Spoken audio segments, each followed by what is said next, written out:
everyone for being with us in this journey. And I thank each and everyone who participated in this.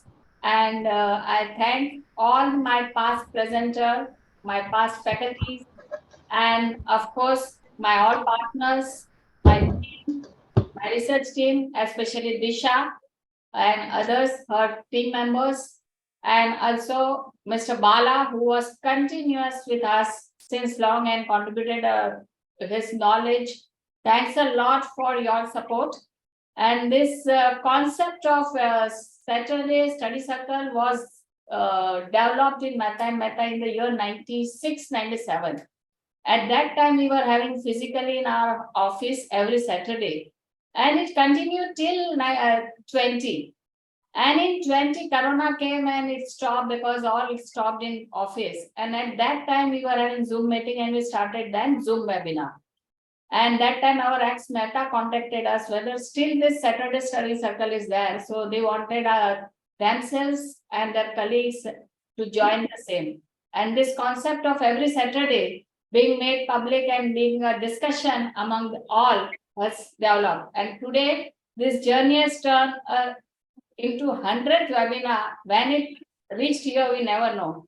It's a humble effort by Mehta and Mehta to discuss, I will say again and again, discuss the question answer put here and the discussion by participants. And our all participants are equally competent. We never say we are competent. We are telling you all are competent. And that's why we say it's a discussion. And we love that. And that concept is actually loved by each and every participant.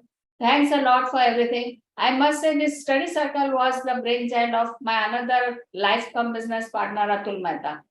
So Atul Mehta, thanks. And over to Atul. So again, a moment for a thanks everybody. We will be completing 100 webinar. And as I said, earlier we used to do in-house. Then there was a thought, why can't we, make it public because knowledge is for a sharing. And this is very unique program where the presentation been prepared by our team. And, we bring the outsiders to share their experience. It is more of a, the panelists sharing their own experience. And it is more of a interactive session rather than, one-way program. So, and the and our webinars got very strengthened by Mr. Bala, being a part of us since the beginning.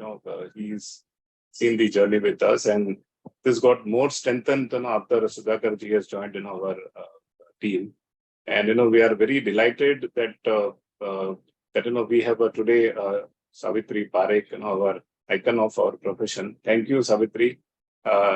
Thank you very much. We always feel privileged whenever you are in our webinars. Thank you very much. And again, so if something has been done, it's not only Atul Mehta or Dipti Mehta. It is all because of the team. Special thanks to my IT team. Tirelessly, they just made sure that this thing works. And we had a time where there was internet problems and this and that. So thanks IT team led by our Saddam.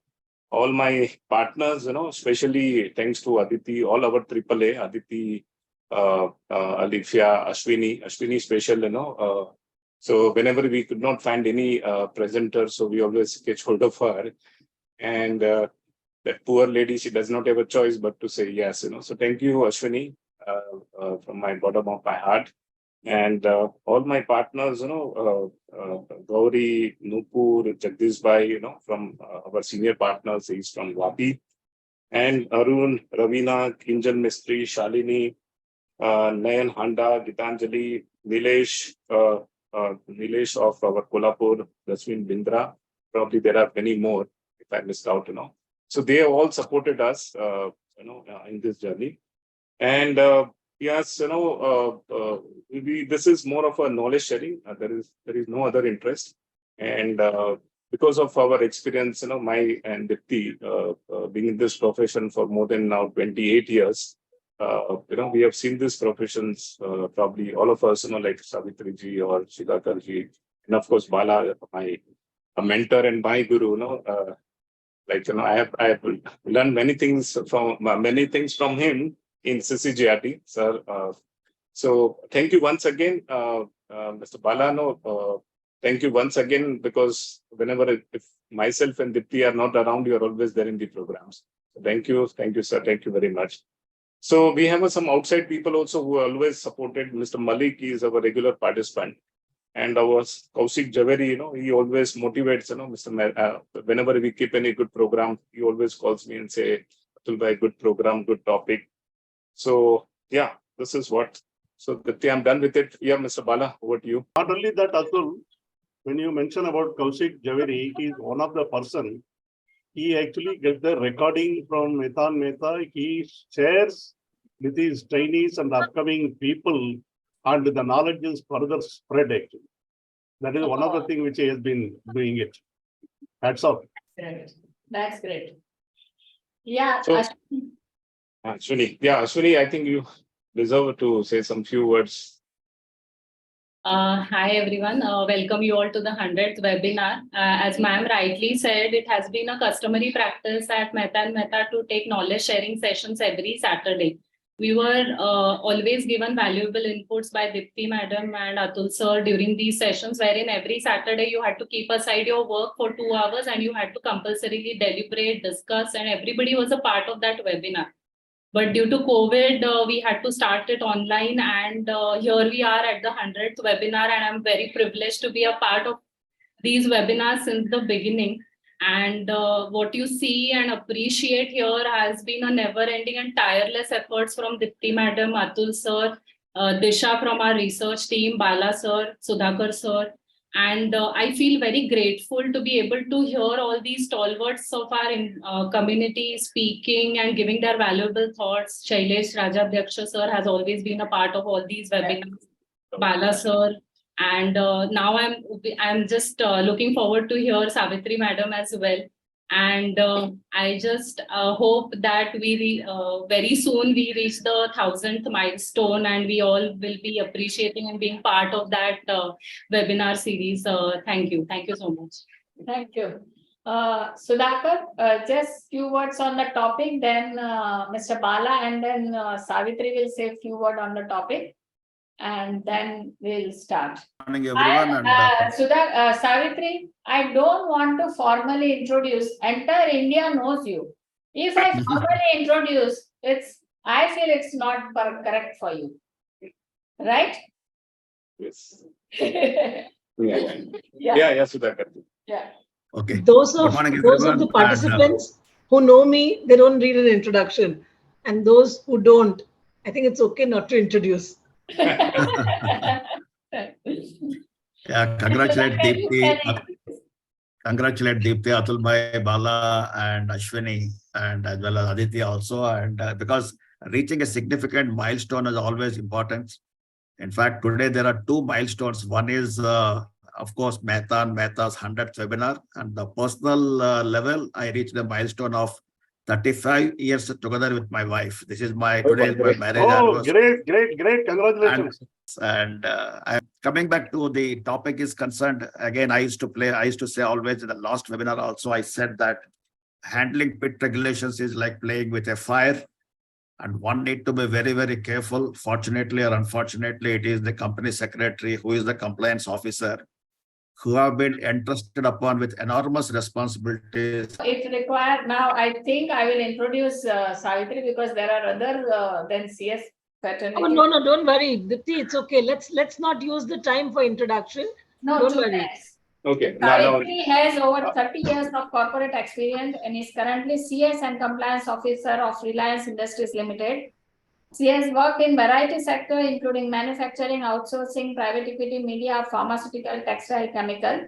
She is a specialist editor of A. Ramaiah Guide to Companies Act 2015 edition, General Editor MC Bandari Guide to Company Law Procedure 2015 and 18 edition, published by LexisNexis, and a book on listing regulations.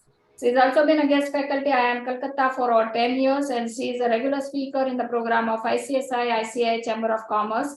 She is a chairperson of Governance Committee of Bombay Chamber of Commerce and Industry, recipient of Tuning Scholarship for Young Indian Lawyers, which is fully funded by Foreign Commonwealth Office UK and gain exposure to European law. Intern with Richards Butler LLP, a law firm in UK, and gain hands-on experience in handling notification under UK Competition Act. Welcome, Savitri. Thanks a lot. And if Sudhakar is there. Yeah, Sudhakar is Yeah, back. he's back. He's back. Yeah, Sudhakar.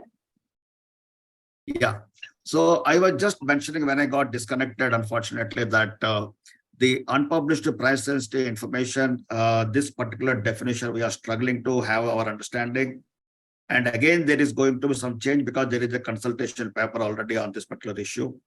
So as I have mentioned in the last webinar, that we have at Mehta Mehta, we have decided to organize a 5 webinar series on this particular topic so that we can understand the nuances of each and every aspect of PIT regulations. And by the time this webinar series is concluded, fairly, we all will have a fair amount of working knowledge as well as the implementation. And rather, I can, to some extent, I can be say that we may have even an expert knowledge also. And if not every participant of this, but majorly we can have some good knowledge because the kind of panelists who we have invited are all virtually stalwarts, like Savitri today is there. Next week, Ranganathan is going to come. And thereafter, the what's called as Rajan Singh is coming from ITC, and then Rajendra Chopra is coming from Cipla. Like this, these are all the people who are handling PIT regulations day in, day out, and they can bring a lot of value addition to our webinars. I will give a pause here and request Bala to say a few words, and thereafter Savitri, and then Aditi is going to make her presentation. Thank you. Thank you. Thank you very much.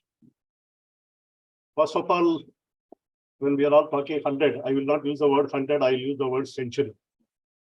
Century is the one which I like very much, because when we reach that century, it's a great thing. I think we need to get applaud ourselves. That is one thing. Second thing is that I'm very, very privileged to be associated with Mehta Mehta right from the beginning for the last 2 years.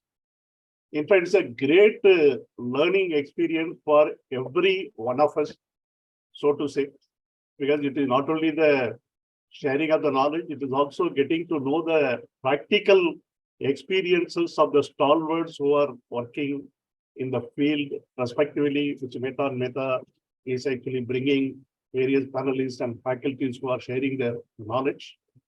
And all the participants, personally, myself, we all continuously getting enhanced our knowledge throughout, because I always believe continuous learning is, there is no end to it. Actually, learning is a continuous experience, which is very great.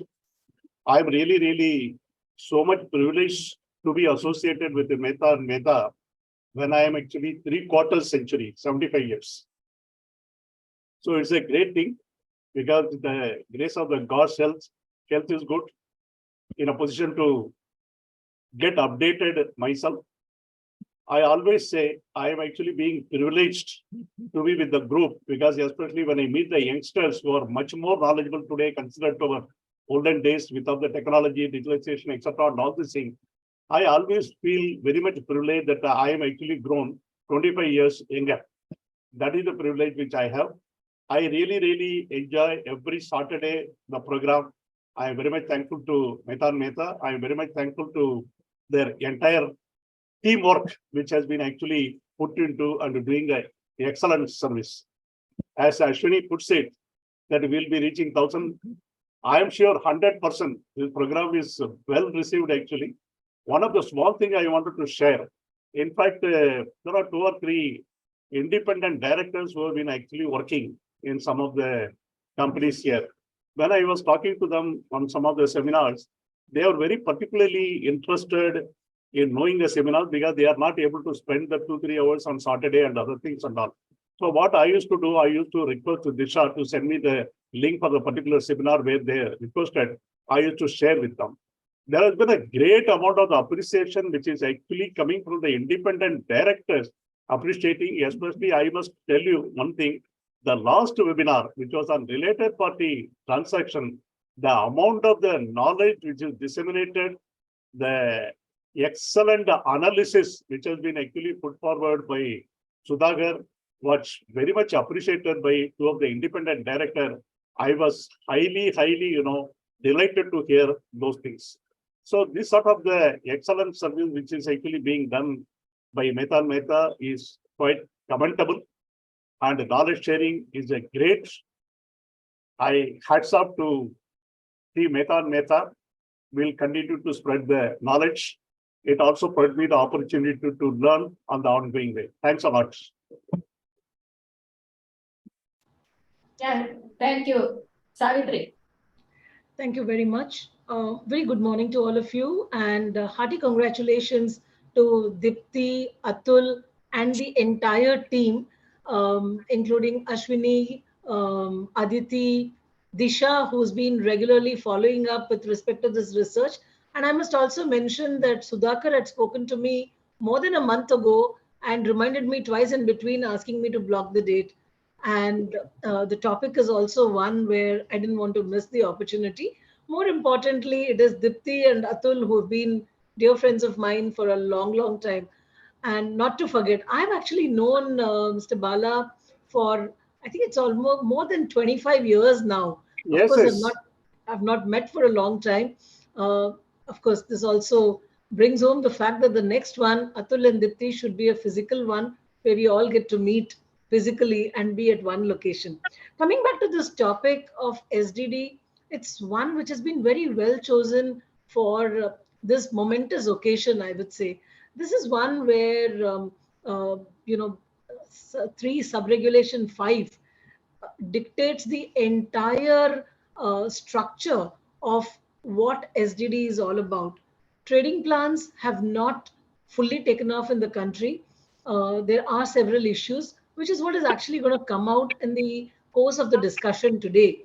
I would say that both these topics, SDD and trading plan, if one were to look at it in terms of regulation and sub-regulation, very, very small but far-reaching ones, where there's been a lot of discussion and debate. In fact, just yesterday, Sudhakar and I were talking about one of the aspects, and I'm sure it's going to come out in the course of the discussion today too. And I think as we go along, business is complex, dynamic.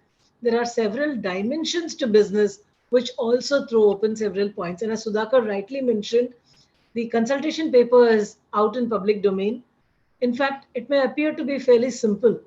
Anything which is UPSI, which has been disclosed as material event, definitely is UPSI. But if you look at Schedule 3, Part A, Para A, which has a list of items which are considered to be material per se, without having to cross any threshold of materiality, all those would also automatically come within the definition of unpublished price sensitive information, which actually means we are enlarging the scope manifold. Of course, para 3 of the consultation paper is a must read to understand the dimensions. The proposed definition is important, and I'm sure this will also raise several questions which merit a very detailed discussion. Um, I don't want to I don't want to take away much of the time in the initial talk because I'm equally excited about the questions that are going to be raised today. And I must confess that such platforms and discussion forums enlarge my scope of learning because it is these questions which set us thinking once again. Thank you very much for the opportunity. And I'm pretty excited and look forward to a wonderful discussion. Thank you. Over to you, Dipti. Thanks, Savitri. Thanks for your time. And Aditi, you can start the presentation now. Let's go to presentation. Good morning, everyone. We recognize the presences of the Maheshbhai Kuwadia, the past RD of our Western region. Thank you, Maheshbhai, being part of this webinar. Thank you, sir. Thank you. Yeah. Thank you. Thank you. Yes, Thank you for your time, sir. Thank you. Yeah, Aditi. Good morning, everyone. Thank you, madam. Thank you, sir. It's indeed a great pleasure to be presenting here on the 100th milestone of Mehta and Mehta. And of course, the topic, critical aspects of structured digital database and trading plan. So, yeah, it is visible. Yeah. Yes, sir. So first, let us understand what is the intent of law when we are talking about a structured digital database. So structured is definitely something which is like, it is in an organized manner, and digital means in a digital platform, that is, it is in a digitized mode. And database is something which we are having in, like, there is a continuous flow of sharing of information that is stored.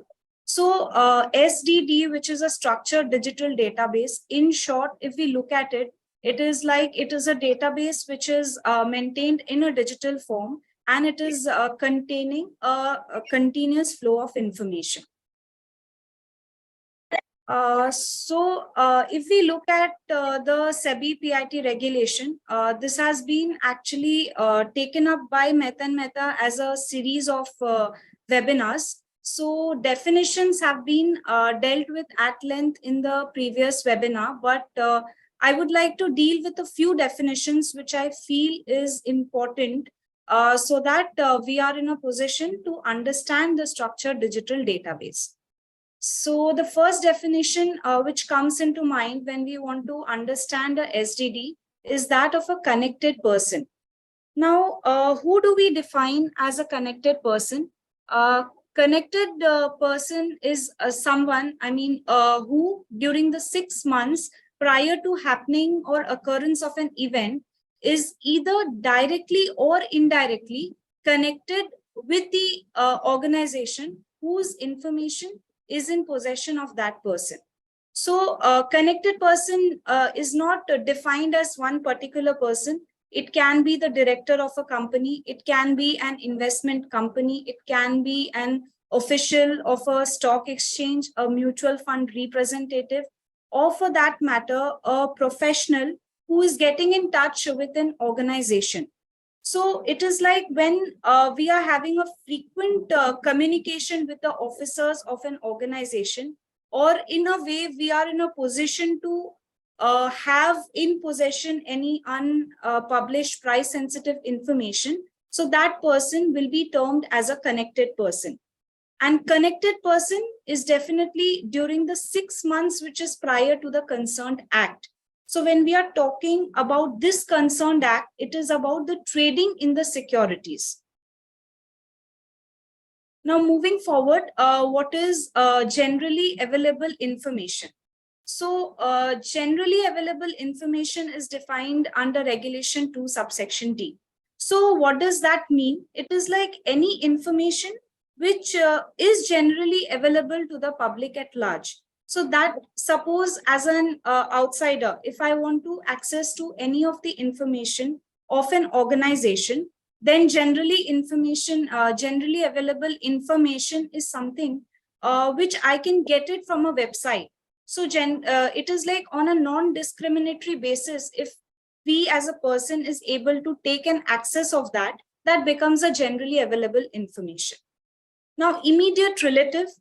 Immediate relative is, as per the SEBI PIT regulation, an immediate relative of a concerned person is also termed as a concerned person. So who will be an immediate relative of a concerned person? It might be a spouse of that person, including his parent, his sibling, or child of such person or the spouse in whom either is dependent financially. So when we are defining this immediate relative, it has to be a dependency on the financial front. So if a person is financially dependent on the connected person, or he is dependent in a way where he is taking financial decisions according to that connected person, then he will be termed as an immediate relative. An immediate relative is also following under the purview of the definition of a connected person. Now, what is an insider? So insider has been defined under Regulation 2G, which means that any person who is a connected person and is in possession of or having an access to unpublished price sensitive information. So we've understood who a connected person is. So an insider has to be necessarily a connected person, and he has to have an access to the unpublished price sensitive information of a particular organization. Regulation 2N further describes unpublished price sensitive information. So this is the major definition that we need to understand so that we are able to talk about SDD in detail. Now, what is an unpublished price sensitive information?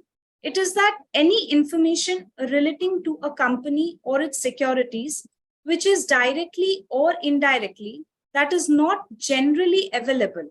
So we've understood what is generally available prior to this. So unpublished price sensitive information is something which is not generally available to the public at large. And when it becomes generally available, there is every chance that it might affect the price of those particular securities of that organization. So unpublished price sensitive information, as per the SEBI PIT regulation, it has been defined under 5 headings. So one is financial results, second is dividends, change in share capital, mergers, demergers, acquisitions, delistings, disposals, and expansion of business and such other transactions, and changes in key managerial personnel. So these are the 5 criteria which has been defined, but it is just not restricted to these 5 things. Up and above this, if an organization feels that there is something material or something which might affect the pricing of the securities in the market, then the organization has every discretion, or they can so moto consider it as an UPSI. Just 1 minute, Aditi. I want to just add here, as I was mentioning in this consultation paper, they are now bringing the intimations under Regulation 30 back to the definition of UPSI. It was there earlier, and very aptly they have removed it, because correctly so also every material event or information under Regulation 30 need not be an UPSI. So that was the reason why they have removed it. But now again, they're trying to bring it back. And in fact, according to me, that is not a correct approach of bringing that material event and information without application of mind. There may be certain events and certain information may be UPSI. Savitri? Correct. No, I would just definitely like to add. In fact, I would like to refer to the MRTP Act. Of course, it is no longer there in the statute book today. But if you recollect, Section 33 of the MRTP Act provided for certain gateways, which said that the trade practice will not be considered as a restrictive trade practice. Internationally, with respect to UPSI, as to what is considered as unpublished price sensitive information, when does the unpublished price sensitive information come into being, what is the time period, are kind of fairly defined. Or for that matter, what will not be considered to be UPSI is also defined. Now, if you refer to Regulation 2N, just as Sudhakar rightly mentioned, just bringing in disclosures under Regulation 30. As I was mentioning a little while ago, Regulation 30 read with Schedule 3 Part A, Para A, there are a lot of information. Let me just quote one. Say, for example, incorporation of a subsidiary. Any subsidiary which gets formed where you are obviously going to be acquiring shares in excess of 5%, you would be disclosing it. So acquisition of shares in excess of 5% requires disclosure, and you would be disclosing this acquisition in excess of 5%. Of course, Regulation 30 itself is also being reconsidered for enlarging the scope of Schedule 3 Part A, Para A, as well as Para B. And they're going to bring in this thresholds of 2 to 5, 2% of turnover, standalone turnover, 2% of net worth, or 5% of the average net profits of the last 3 years. This was there in the consultation paper, which was released in November 2022. Now, if you were to refer to the thresholds, it may not really be an UPSI for the entity concerned. But just because you've made a disclosure, the distinction between a disclosure and something which is likely to have a material effect on the securities. If you refer to the definition of UPSI, what is very, very important is it is likely to have a material effect on the price of the securities. Now, this is the test which you're then presuming by including Regulation 30 disclosures, you're basically presuming that what is required to be disclosed is automatically material without having a monetary threshold. So that's something which just including it en blanc will not really be a right thing to do. However, I'm sure the discussion paper is out for comments and this particular point will come out. But what is, I must also hasten to add, what is material from a monetary threshold perspective certainly is one which would get covered under this, which I'm sure even presently would be getting covered. Yeah, over to you, Sudhakar. Yeah, Aditi, go ahead. Structured digital database under the SEBI PIT regulations. So just trying to understand what is the intent of SEBI behind bringing in this regulation. So this was always in place ever since 2015. In 2018, there were amendments which came in. And further, we see in the past 6 months, there has been a sea change of regulations and circulars which is coming in. So if we look at the intent, it is just that SEBI is trying to investigate on the insider trading here. So insider trading refers to an activity where an insider who is in possession of UPSI is trading in the securities of that organization. So in order to establish a mechanism and in order to investigate on this activity of insider trading, SEBI has brought into being this SDD. And then it going ahead also, this may prove to be a deterrent to insider trading. So it is like under the SDD, we are keeping a database of all the people, all the persons with whom the UPSI is being shared, and also the data of those persons who is sharing those UPSIs with them. So that is why it is, in a way, we are trying to look at insider trading in a way that we are able to investigate it, and even we are trying to save the market from such activities. Now, what is the use of structured digital database? So it is like, as we discussed, that it is a kind of a database which is used to keep a record of all those persons with whom the unpublished price sensitive information is shared with, along with the names of the person who is sharing it.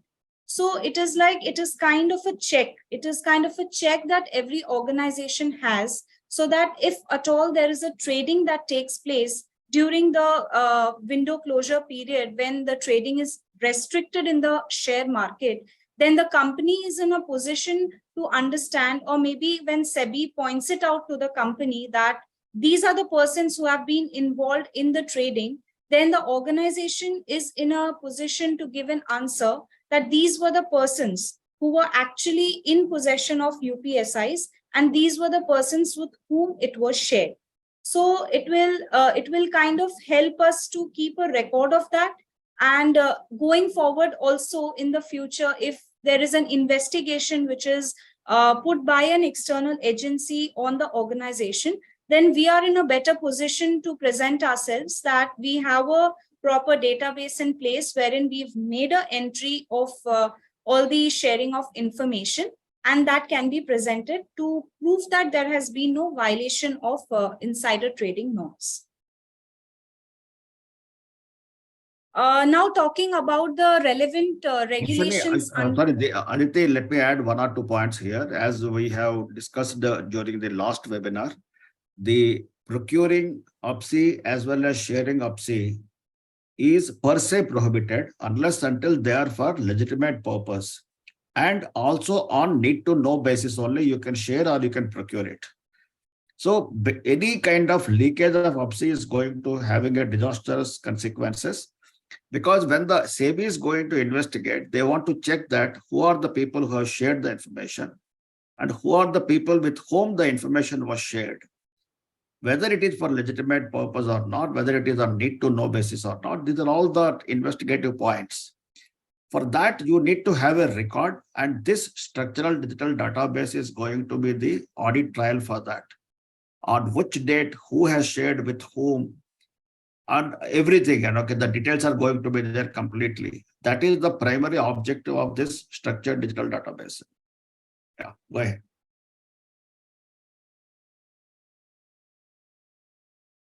So relevant regulations under the SEBI prohibition. I think this is more relevant to almost akin to audit trail now introduced in the Companies Act.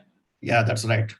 Structural digital data under SEBI is almost on par with audit trail under the Companies Act, which is coming into force from 1st April 2023. So actually, yeah, actually in terms of the audit trail as has been introduced under the Companies Act and the rules, where you cannot just maintain your accounts in Excel sheets, will show if there has been any entry which has been brought in the middle. So, you know, the trail and the history and everything would be very clearly visible by looking at it. Of course, to that extent, one can say this is similar, but here it is about the flow of information and you will be able to catch the chain. Now, in accounts, you will not be able to catch the chain of information. Of course, the purpose is not to catch the chain, but here you would be able to catch the chain of information flow. Like say, for example, you know, the definition of connected persons will also become important. And if any of these persons have passed on information to any other person, and that's exactly the way the chain of information flow gets clearly established through SDD. So while the purpose in Companies Act with respect to audit trail, which has come into effect from 1st of April, is one to ensure that no new data is fed in and integrity of information to that extent. Here it is slightly different, but the two are similar, as you rightly said, in terms of having audit trails. One question is generally companies put some outsourcing persons of computer specialists and they forward this information and which they don't have any relationship. Then what will be the position? Mr. Sharma, that you hold for a moment. In fact, okay, that Aditi is going to explain that whether outsourcing can be done or not can be done, number one. Number two, as the audit trail which you are mentioning, though to some extent they are common, but the audit trail in the structural digital database is much superior to the audit trail and that accounting aspect is concerned. Yeah, Aditi, go ahead. Yes, sir. So we will just now deal with that portion only. So regulation 3 subsection 5, which is the regulation which is clearly talking about the structured digital database. So regulation 3 subsection 5 is saying that the board of directors or the heads of the organization or every person who's required to handle a UPSI shall ensure that a structured digital database is in place. So it is the responsibility of the board or the heads of every organization to create a structured digital database. And then what has to be ensured in that database is that we are entering a name of the person who is sharing the information with another person. And that information has to be necessarily a UPSI.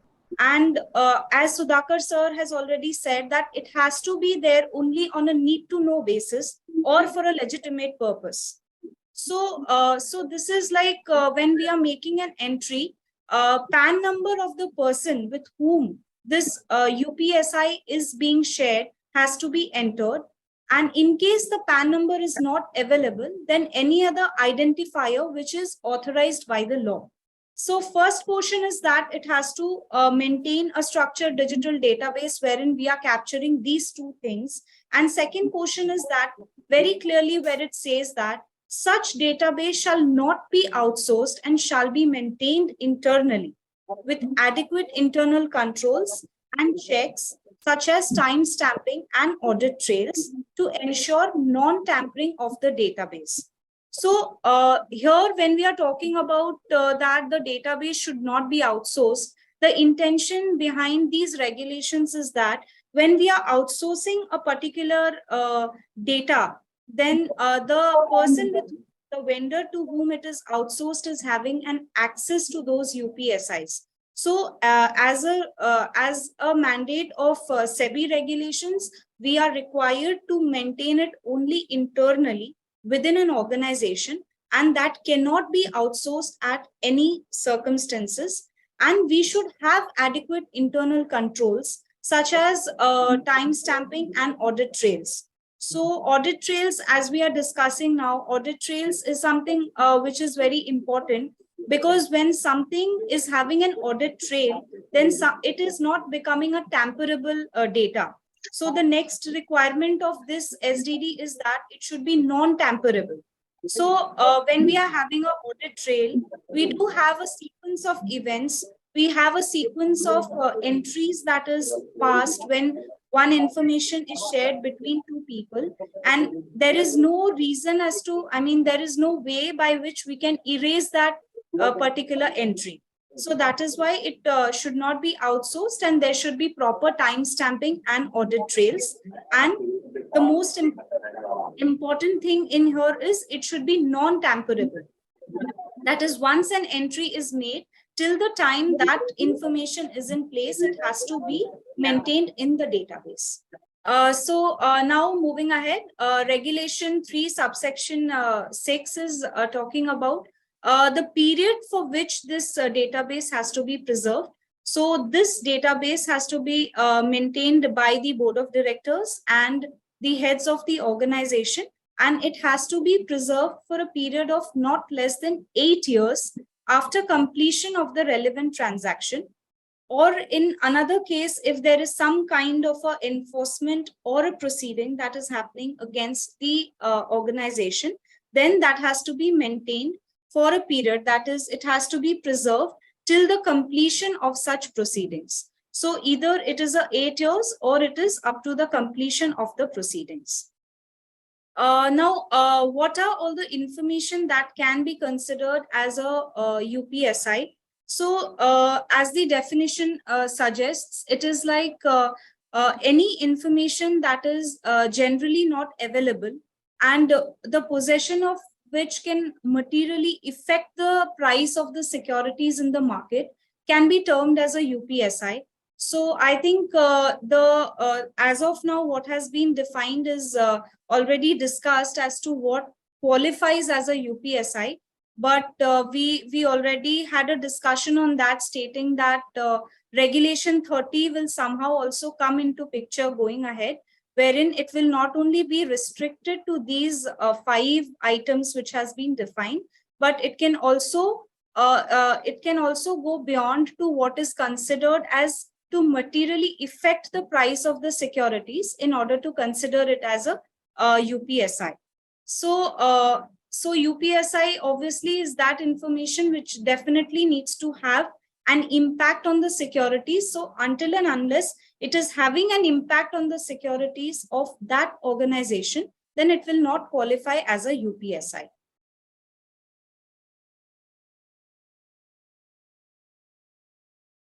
So now this is the Regulation 5 and Regulation 6 as to who is responsible for the safekeeping of this SDD. So it is the board of directors or the heads of the organization. And is it only the board of directors or the head of organization? So there is a sequence of events wherein the information flow comes from different departments. So the board of directors are also entitled to give an authority to one particular person who can make an entry into these SDD and who can be given a specific login password, and they would be the only point of contact with whom all the information that is being shared internally or externally will be informed about it. Or else it can be everyone with whom it is circulated. They will be having their individual login IDs and they can make an entry themselves. And as far as preservation, it is to be preserved for 8 years or up to the completion of the proceedings that is happening against the organization. So this is, what is the way in which it has to be maintained, that this also we have discussed. So SDD should be maintained in a digital database and it should be non-tamperable. Non-tamperable as in it should not be edited or erased. So it is like once we make an entry of a person who is sharing the UPSI with another, we should not be in a position to edit it or erase it going forward in time.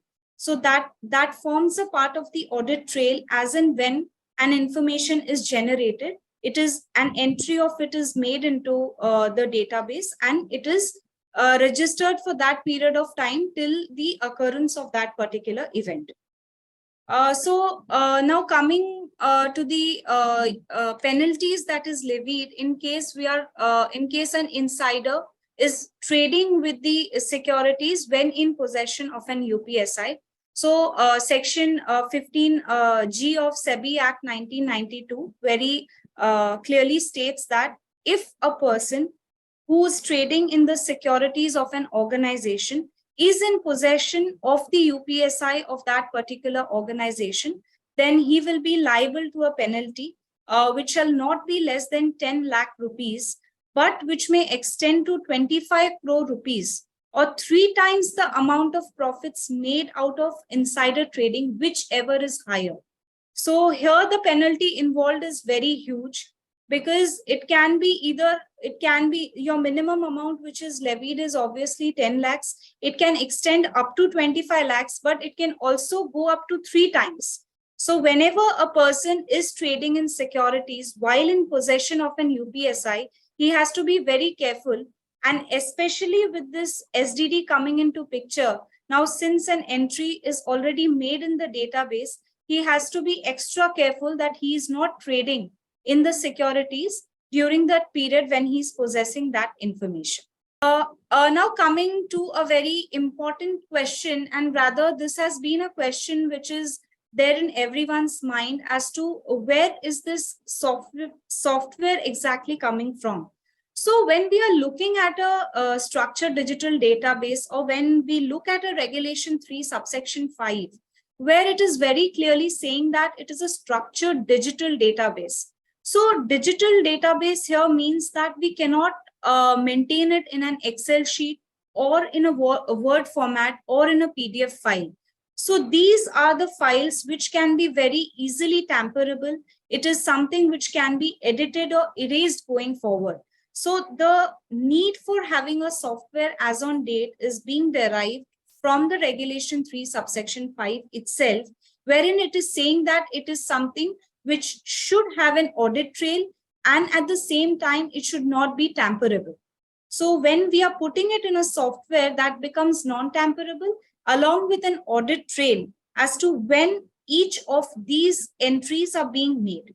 So that is the reason where which is like it should not be maintained in an Excel sheet or a Word file or a PDF format. Now coming to a few frequently asked questions, that is when we are dealing with this particular subject, there are a few questions which are very regularly asked or very regularly comes to our mind. So the first question is, if a structured digital database is maintained on Amazon, on Google or cloud server hosted outside India, will it be considered as outsourced or internal? So if we look at the regulation 3 subsection 5 and subsection 6, it is very clearly mentioned that the board has to be accountable for all the aspects which is related to the maintenance. So whether you are maintaining it on an Amazon or a Google or a cloud server, it has to be within the regulations of regulation 3 subsection 5 and subsection 6. I think Sir can add a few words on this particular question. Yeah, this clarification has come from SEBI in that FAQs, what they have given it on 31st March. So they have not clearly said that whether you can or you can't do it, but what ultimately the end of the day, one can maintain the structured digital database even on the cloud server. But at the end of the day, it is the responsibility of the board who are solely accountable as far as the compliances of the PIT regulations are concerned. in case this data, suppose tomorrow, God forbids, if any investigation or if any inspection is there and the SEBI found that the data was tampered with, which was maintained in the cloud server, this particular FAQ, what the clarification given by SEBI, is not going to insulate the company, because they say that you maintain it, but it is your responsibility to ensure the checks and balances are concerned. So Savitri, you would like to add something further? Sure. So I agree with what you've said, Sudhakar. The point here is, in case there is an inquiry later, what the regulator would be seeing is whether there was confidentiality that was maintained, whether the server which was used, did it have firewalls with respect to the application, was the data secure? So confidentiality of information, integrity of information, security of information, these would be all tested. If that is taken care of, there would be no issues. So that's exactly what this response has brought out clearly in the FAQ. It's a welcome response, because what they've said is there's no bar on keeping it on cloud, provided you have taken necessary precautions to ensure that this particular data is not available. Because if this data is one which is available and can be tampered with, then the integrity of the data is in question, which is not okay. So they've said that, look, the board is responsible for all aspects, which would include maintaining the confidentiality of the information, integrity, as well as the security. So whether it's a private cloud, of course, between a private cloud and a shared cloud, a private cloud definitely gets a better protection comparatively, because a private cloud is one where access is restricted. However, just because it's a private cloud does not give you the protection, because what needs to be seen is, what is the firewall that you have? How impregnable have you made the data which is kept on the server? How exactly is the maintenance of the private cloud server ensured? Now, of course, you don't really have too many maintenance related issues if it's a private cloud, but at the same time, is it one which is hack proof because of the firewalls that you've put in? What is the firewall which prevents any kind of hacking of the data? Because today, that's exactly, data is the most precious one. And as you know, the data protection bill is yet to become the law, but at the same time, there are a lot of details which are put in. So that is the reason integrity, security, and confidentiality are the ones which have to be completely ensured. The answer lies in ensuring that there is very strong firewall, and also having a system by which you keep testing it. So what kind of cybersecurity tests you have run on this will all show that it is fairly secure, that you have taken all steps. Over to you. If I take it from this one, and whatever you have mentioned, Savitri, is you have to ensure that the authenticity of the cloud server and the reputation of the vendor, reputation of the agency which is maintaining or providing that cloud server is equally important. Because sometimes people ask me the question, am I necessarily to use Amazon or Google cloud servers, or I can use any cloud server provided by ABC company? You may use it, if I am not wrong, but the only thing is you have to ensure at the end of the day, what is the reputation of the agency which is providing you that cloud server? What Savitri has mentioned is about that integrity, security, authenticity, all these checks and balances, you have to ensure that. The moment you are able to ensure that, whether it is the server, which is provided by the cloud server provided by ABC or Amazon, Google, it is immaterial. Right. That's one. At the same time, if the server is maintained by a third party, what exactly is the scope of maintenance? Do they have access to the data in it? Do they have access to be able to remotely see what has been entered? All those also become important. And also as to how exactly you're storing the data in the server. Is it encrypted? Do you have a decryption key? All these questions become important to understand, because the moment somebody has the right to maintain the server, the immediate question is, do they have access to the data which is kept on the server? And that's not okay, because the earlier FAQ very clearly covers that. So, Savitri, I would like to put a question to you now, based on this discussion, whatever we had. Right. Considering the responsibility of the company secretary who is going to be the compliance officer, God forbids tomorrow if anything goes wrong, though the regulator might be catching the board, but definitely the compliance officer's stake is going to be very high. So given an option to the company secretary who is the compliance officer, is it advisable to maintain the SDD on the servers which are within the organization, within the control of that organization, or can they go ahead and maintain it on the cloud server? You know? So, Sudhakar, that's a very interesting question that you've raised. The company should necessarily have control over the server. Now, should the server be within the premises of the organization, or somewhere where the organization has full control, or can it be on the cloud? Now, if it is within the physical premises, that is the best, because once you've put gates and locks, you know that it is one beyond. So whatever software security that you have, you also have a hardware security, and you also have a physical security, because the premises are also yours. But that may not be possible for all entities. There may be certain smaller entities. For example, a private company which has listed only its debentures may not have the wherewithal to have its own physical server space. In which case, is it okay to have it on the cloud? Answer is yes, provided you've taken care of all three aspects: confidentiality, integrity, and of security. In which case, it is okay, which basically means you cannot just say that I've put it on the cloud and it is secure. You cannot presume it to be so. From a software perspective, ensure the data which is kept in the on the server is encrypted. That's the least. Of course, I'm just speaking just from top of the mind. So ensure it is encrypted. The decryption key should also be secure, in the sense that it should not be one which is put and posted on a post-it and kept on the laptop of all, kept on the desktop of all the persons.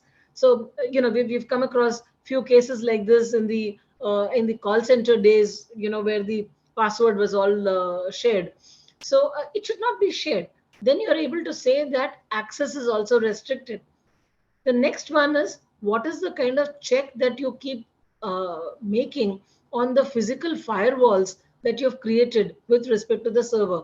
How many levels of protection do you have? How exactly is access restricted? These are all important points which need to be considered too. So even if it's a small company, you have to ensure that it passes the test. And also, what is important is, it is not one where you do it, shut it, forget it. You need to keep reviewing it, maybe every 6 months, if not every month, so that you're able to show that you have some process put in place.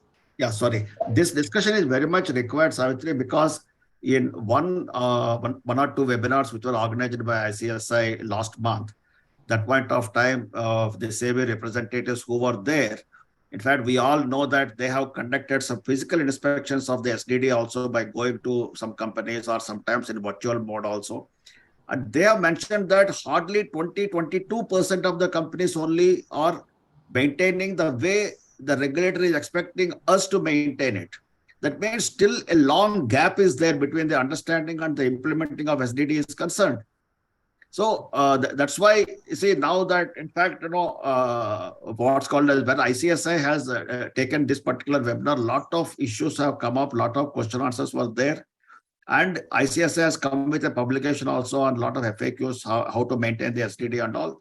I'm sure by now, at least, we would have improved to a large extent, as far as that, whatever the gap is there, we could have filled in there. Yeah. Like Savitri, one thing is there, as you rightly said, the onus of the responsibility has been totally put only on the board of directors categorically. Absolutely. Yes. Because when the regulation came initially, the regulation very categorically, I think 3.5 or something, it said very clearly, outsourcing of the digital data structure maintaining is not permitted. That is what they have used actually. As Sudhakar puts it, it's a very recently the amendment which seems to have come, not amendment, a clarification. Yes, you can, but only thing is yes or no, we are not commenting it. but so long as you are taking the adequate care, check, that is what it has come now. As you rightly said, yes, the frequent checking, ensuring its confidentiality, credibility, etc., and other things, if it is done, that is possible, but it is going to be a, walking at a tightrope, because looking into the various hackers, remote control, etc., and all the things, we will have to wait and see the time. Yeah, Aditi, go ahead.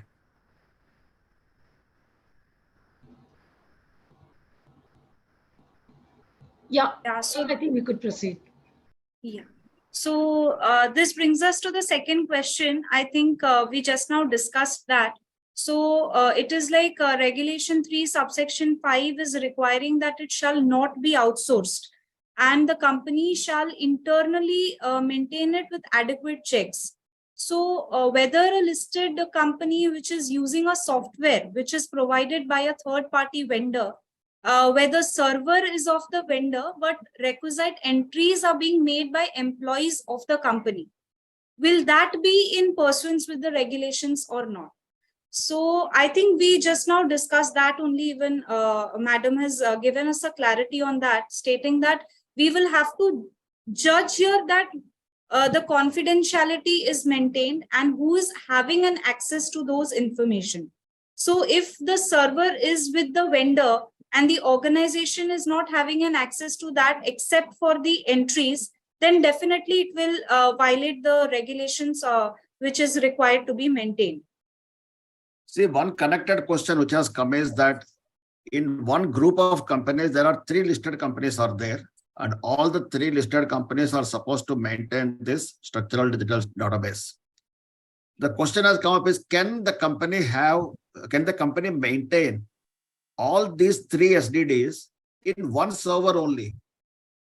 Answer is yes, you can, but provided you have to have clear firewalls among the 3 SDDs, and whoever is the compliance officer of one company should not have any kind of access to the other SDD. And the third one, it is similarly like that.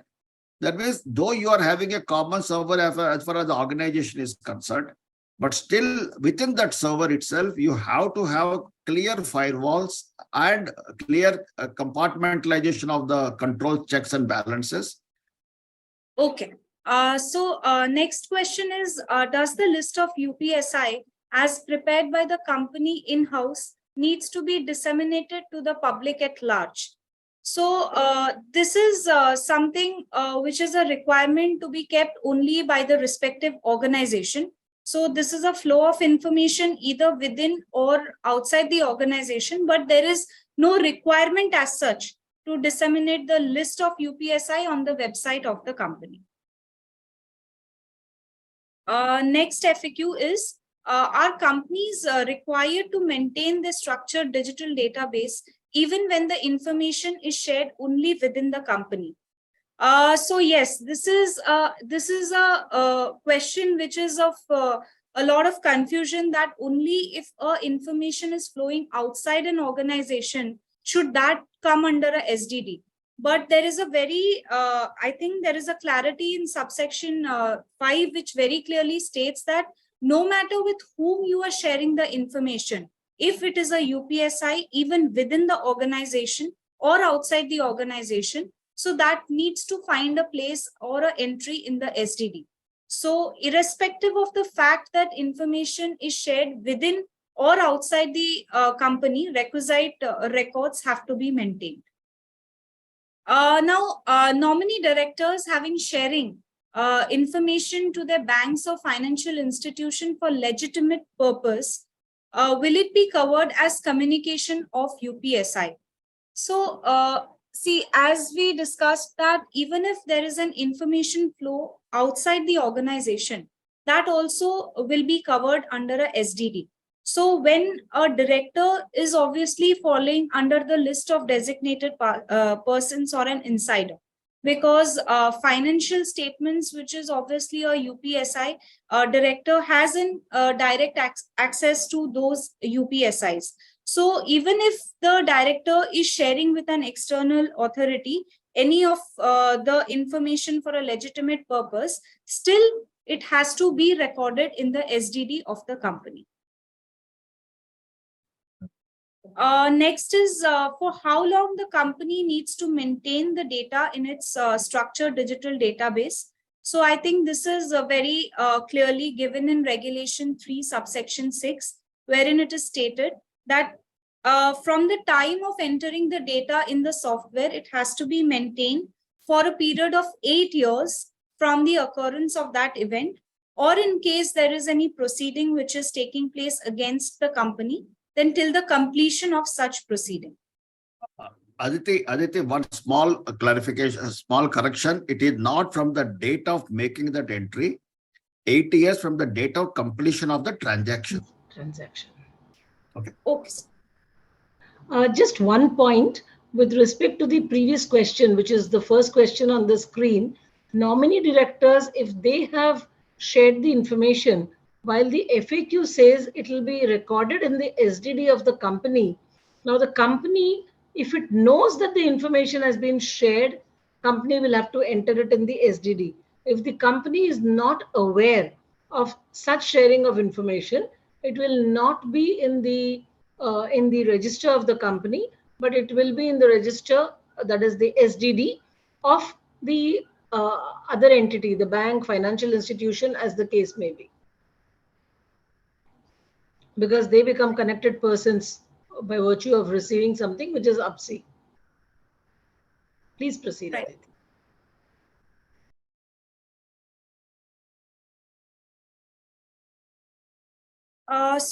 Next is who are required to maintain the SDD. So I think we have dealt with this at length, that it is the board of directors of the company or the heads of the organization of every person who's required to handle the UPSI. They are required to maintain the SDD. So it is accordingly, it is like every company, every entity which has issued the securities which are listed or proposed to be listed. So here one point is the companies who are also proposing to list their shares. It is not only the listed companies which is falling into this purview. It is like the companies who are proposing to list their shares are also required to maintain the SDD under these regulations. Next is whether an intermediary or a fiduciary have to maintain a SDD. I think we just now discussed that in. Yes, sir, you want to say something?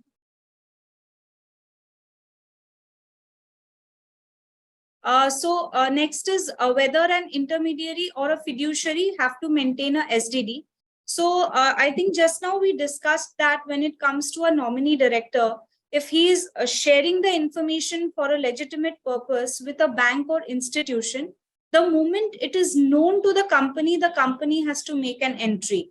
But if it is not known to the company, then that person with whom he is sharing the information has to maintain the SDD. So similarly, here also, a separate SDD has to be maintained internally when it comes to an intermediary or a fiduciary. And they also have to maintain it in the same way as any other organization has to do it as per the regulations which is given. Next question is, what shall be the trigger point for inserting a record in the SDD? So, we discussed when the organization or when the person concerned, either the board of directors, some authorized person or the compliance officer, when he is known of an information that it has been shared, that particular moment is the trigger point. That is when one information is being shared by one person to another person, and that information is an UPSI. So that is a trigger point. That is sharing of a UPSI information, either internally or externally.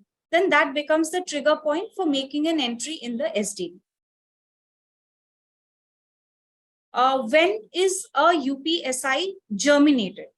So this, I think this comes from the very definition of a UPSI only. When we are discussing on the definition of UPSI, it is like any information which has the capacity to effect the pricing of the securities of that organization, that will be termed as a UPSI.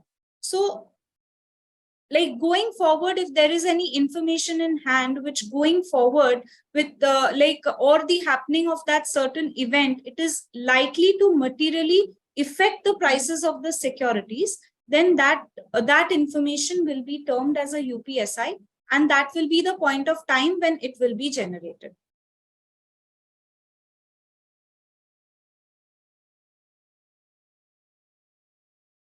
So this is again whether sharing of UPSI internally be recorded in SDD, or record shall be maintained only with when it is shared outside the organization.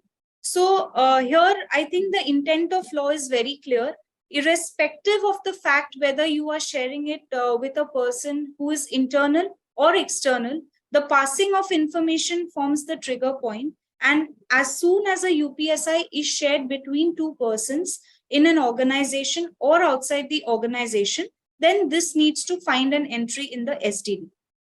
So here if we see, it is like when the statutory auditors, for that matter, so it is a listed company, every quarter they have one UPSI for sure, that is the financial statements.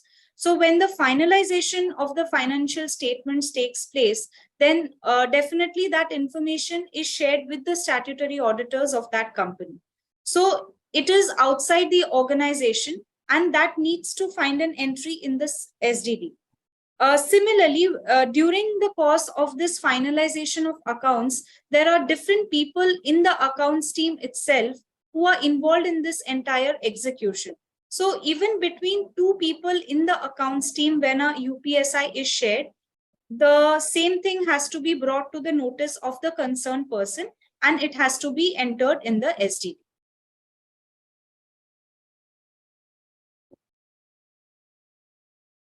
So next question is the pre-entrance of information in SDD mandatory under the regulations, or the company may make an entry in SDD as per its control and mechanism?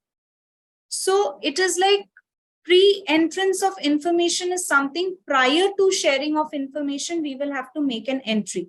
So this means it is like what the act is actually saying, or what the regulations are suggesting. When we are sharing the information, it needs to find an entry. So parallelly, this should happen. Like the moment I am sharing an information with another person, parallelly the person concerned for making the entry is to be made known of that fact, and parallelly he can also make an entry in the SDD. So this is nothing that it is not necessarily required to make a pre-entry. But however, in certain cases, when the UPSIs are constant for all quarters, say about the financial statements which is taken up in each quarter, in those circumstances, at the starting of the quarter, maybe when the information flow starts, at that point of time only we can make an entry that this particular information is going to be shared with this statutory auditors or with the members of the accounts team. So that something which is, I will say, which is very regular in nature, that can find a pre-entry, but parallelly is something which has been defined in the regulations.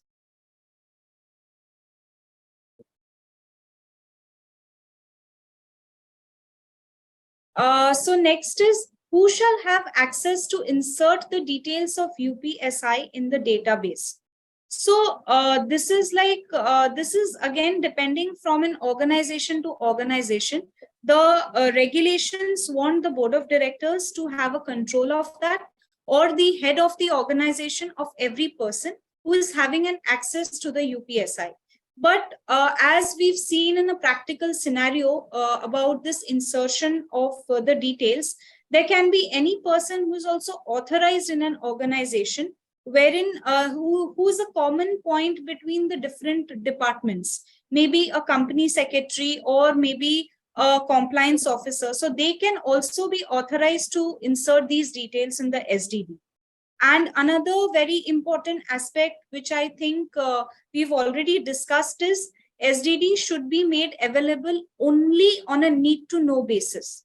It should not so happen that we are just sharing information for the purpose which is not legitimate, or the person is not required to know about it.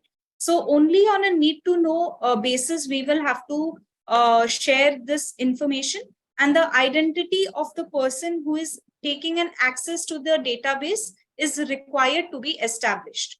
So this is like anybody in an organization can be authorized, but that person should be legally authorized by the board and should have control of that database. Next is, in case of multiple group companies, whether the SDD should be maintained separately. I think we have discussed this, so maybe, sir, you can just throw some light on this. Yeah, I have already He mentioned. has already clarified, no? He has already said. Yeah. He took the example of 2-3 companies and they are maintaining the same server. He already clarified. Yeah. Yes, sir. Okay.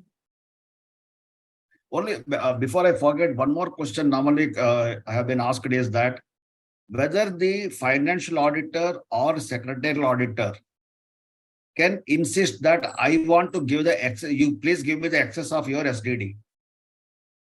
The client need not give the access of the SDD to the auditors.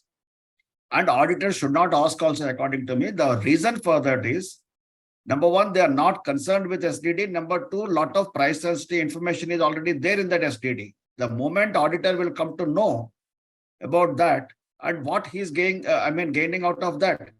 Recently, somebody asked me a question that the secretarial auditor is insisting that he wants to check the SDD. He has to be given the access and he wants to check that because he is going to what's called as confirm or affirm in the secretarial audit report that the company is complying with the regulations, blah, blah, blah, and all.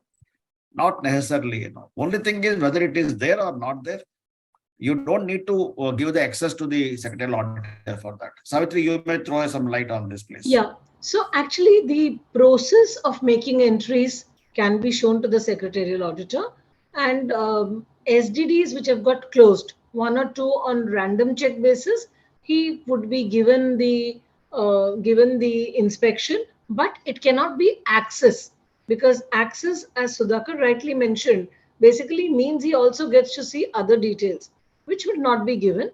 He will only be shown. If he wants to see with respect to one of the disclosures, it can be shown. That is not a problem. Where one shows that this is the way the SDD, which has already got disclosed, with respect to an information which is already in public domain, the SDD can be shown. Plus the process of maintaining, which is the robust one, that can be shown. And if he is certifying, saying that these are the, 1 or 2 disclosures which require entry in the SDD, he may want to see that. But he will not be able to comment on the names and how it has moved on. That's for the company to maintain it, or the intermediary, as the case may be, whose details are certified by him. Yeah. So here I think I can just add one more thing also. So when it comes to secretarial auditors, so we sometimes we are under an impression that we should also find a entry in the SDD because information is being shared with us. But what is, sir, madam, your take on this? Because we are getting an access to the information after the financial year ends.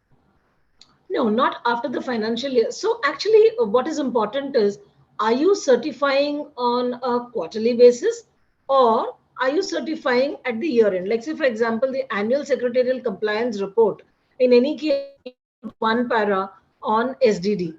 So in which case, you would want to see the process which is followed by the company in maintenance of SDD, where specific data. The second is with respect to the the disclosure which has already been made by the company. You may ask for 1 or 2 of those, because that's already available in public domain with respect to the disclosure which has been made. So you may pick up, let's say, for example, it may be the quarterly financial results which may have been disclosed by the company. You would just want to see the flow which has been put. So you could ask them for that to be shown, but it can only be an inspection which shows that the company has maintained. What is covered, entries made, you're not certifying. But you should understand the process, because when you're certifying, you're also saying that the company has properly complied with 3.5. Aditi, to answer your question is what information they are sharing with you as secretarial auditor. Right. Is there any price sensitive information which is not available in the public domain? If it is so, they have to make an entry. Yeah, here. About it. And at the same point of time, if you are receiving any upsee like that, you too have to maintain one SDD in the form, and you have to make the entry there also, because you have received the upsee. So tomorrow, any leakage is there, the SEBI would definitely see the listed entities SDD as well as of the intermediary also. Absolutely. Okay. Yeah. Because here the secretarial auditor is going to certify there is a robust system is actually in place in maintaining the structural database. That is all. That's right. As Savitri explained very clearly, to that extent, to ensure there is a robust system is in place, some sort of the checking of the closed transaction, how it is done, or what it is, that can be shown to him so that he is ensured there is a robust system is in place. But he cannot share the unpublished price sensitive information to them by giving the access, etc. He is not. Absolutely. Yeah.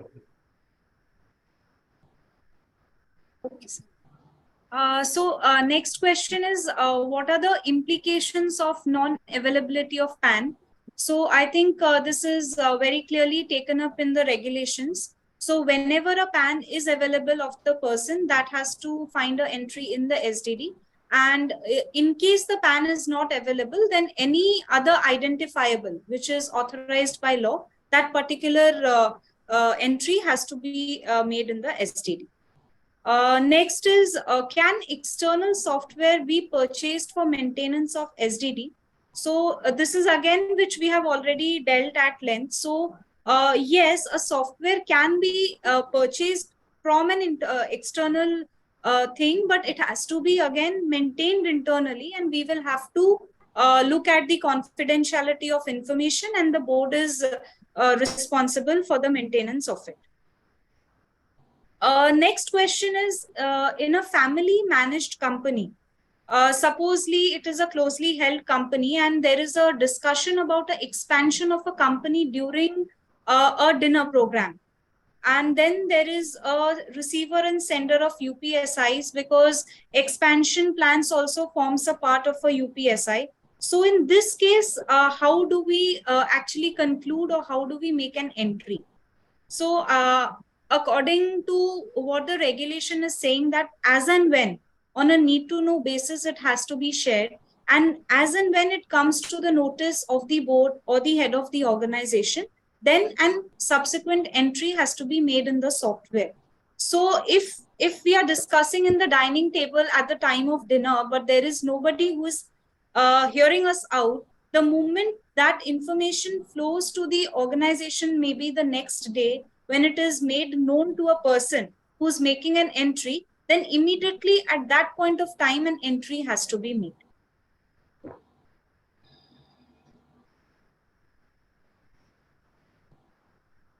Next is, when employees of a holding company receive a UPSI, will it make the holding company fiduciary? Will it require an entry in SDD of the holding company? So here there is a difference between a fiduciary and a holding company. So fiduciaries, as has been defined, they are usually the professional firms who are advising or assisting the listed companies in their day-to-day activities. So when it comes to an intermediary or a fiduciary, they are definitely required to maintain a SDD of its own. But when it comes to a holding company, then only the subsidiary company who is sharing the information with whomever person of that particular organization, that entry has to be made. Next is, UPSI, whenever generated in system, whether a trading window is mandatory, then yes, trading window has to be closed when UPSI is generated. If database to be maintained internally and not to be brought from sender, how audit trail is to be maintained. So SDD, that we have already understood that this has to be internally maintained and with proper time stamping and audit trail. So it has to be necessarily maintained in the organization's premises or in a way so that they have proper control. So is SDD applicable to a suspended company? If listed, then yes. So any listed company or maintain a SDD.